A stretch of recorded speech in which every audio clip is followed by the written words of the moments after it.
was your tolerance back in. Happy late Thanksgiving to everybody. Well, Thanksgiving's over now, but whatever. I'm doing this right now.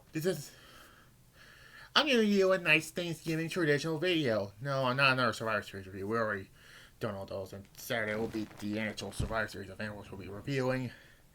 And then also SmackDown will be before that. So yeah.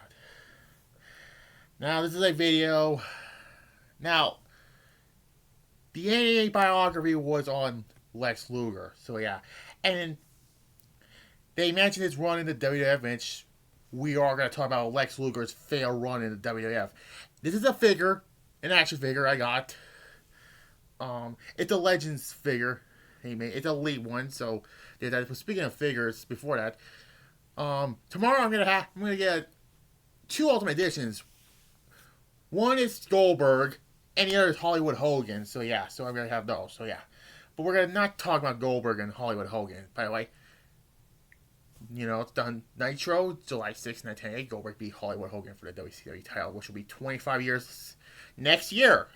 So I already reviewed the July 6th Monday Nitro. By the way, that was season 2 of 1998. So that's that. Go back to that video. Maybe I should do like a redo of that, but I don't like doing redos anyways. But we're going to talk about Lex Luger's failed run in the WWF. This is his like WCW look. So yeah. And now Lex Luger left WCW after Super Bowl II, after he dropped the WCW title to his best friend Sting, which, that's right, behind me was me Sting. So yeah, you already saw it. By the way, now I have all the people I met and their autographs. So yeah, Kurt Angle, Roman Reigns, AJ Styles, and Sting. So that's interesting. But anyways, so he left after dropping the WCW title to Sting at Super Bowl II. And he would not make his debut in WWF until the following year at the Royal Rumble in 1993. So we're going to begin the first part of it. So yeah. Now, he debuted as the narcissist Lex Luger. So yeah. It was just his doing posing thing. Like, let me show you real quickly.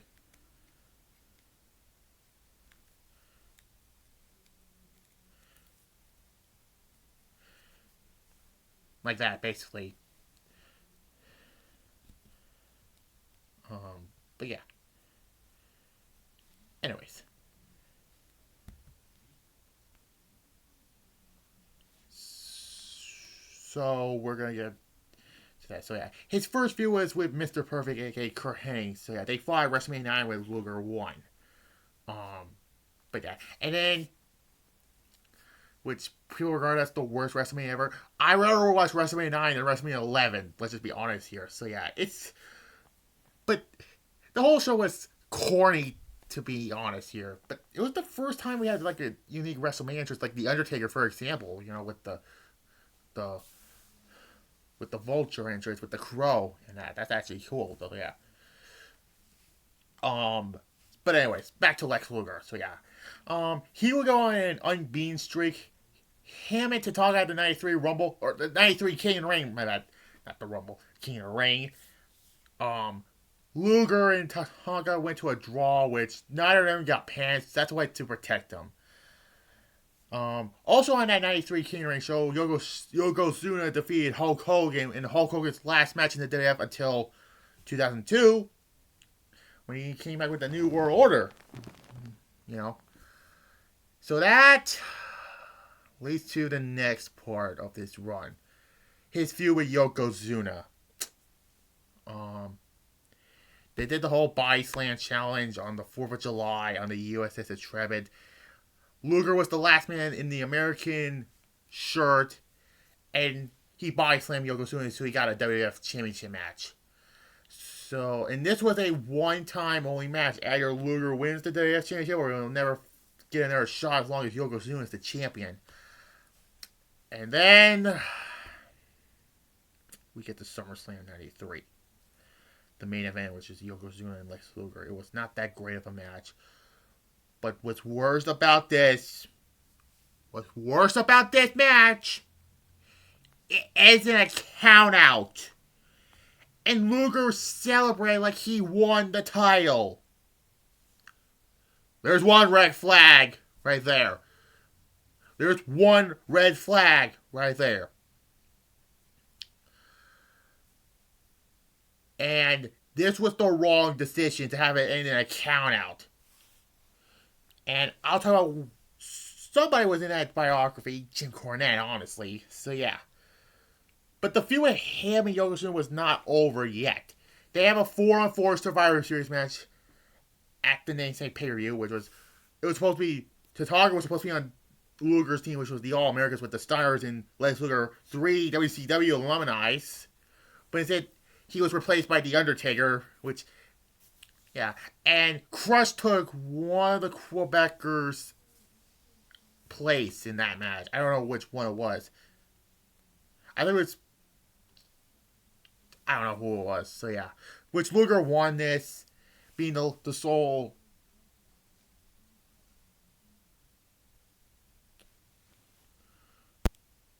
Jesus Christ. Being the sole survivor in that match. Which he still cannot compete for the WWE Championship. Well, he was voted to get another opportunity at the title. So that whole thing with SummerSlam was pointless. Then we get to the Royal Rumble match in '94. It came between him and someone else in another wrestling dumpster fire video I'll be talking about. Bret Hart, which will call about his fail run in WCW. Watch, he'll block me on Twitter for that video. Whatever. Oh, who cares? You don't know who I am, but whatever. And then they co-win the Royal Rumble. Which, that's fine. But this was red flag number 2 for Lex Luger at WrestleMania 10. He lost to Yokozuna by disqualification after pushing Mr. Perfect like this. Meh.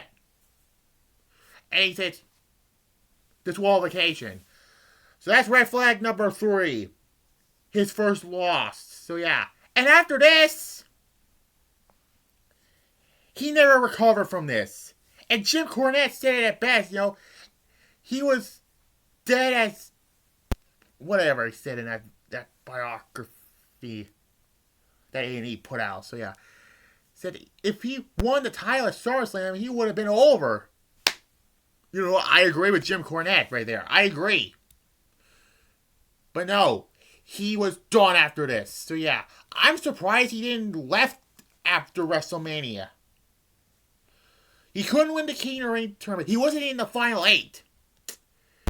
He lost to Tatanka at SummerSlam, where when Luger was accused of being part of the $1 Million Corporation. He lost at Survivor Series, which, go back to that video, last year I did. Now we already know 1995. This is another infamous year for him. He was in the Royal Rumble match. He at least made it to the Final 4 until getting eliminated. And then he had this team with the British Bulldog called the Allied Powers. It was so forgettable. And they never mentioned it in the biography, which I understand because it was not memorable. So yeah. And you already know about 1995 already. They had a tag team, and then the British Bulldog turned heel. And SummerSlam 95, he interfered in the infamous main event between Diesel and Mabel. Yeah, enough said. And then, September 4th, 1995, Lex Luger went back to WCW. Good. And that was his fail run in the WWF. God. At least Bret Hart won the WCW title in his time in WCW. Luger didn't win the WWF title at SummerSlam. So I had to say this run was a fail. So, it's nothing against Lex Luger, honestly. I know he's, out of respect, is in a wheelchair, unfortunately. At least Luger recovered when he went back to WCW. At least he won the WCW title on the August 4th Monday Nitro, and then he lost to the Hogan. We already know. The whole Lex Express thing, by the way, was a fail also. And Jim Cornette was right. If Luger won the title at SummerSlam, he would have been over.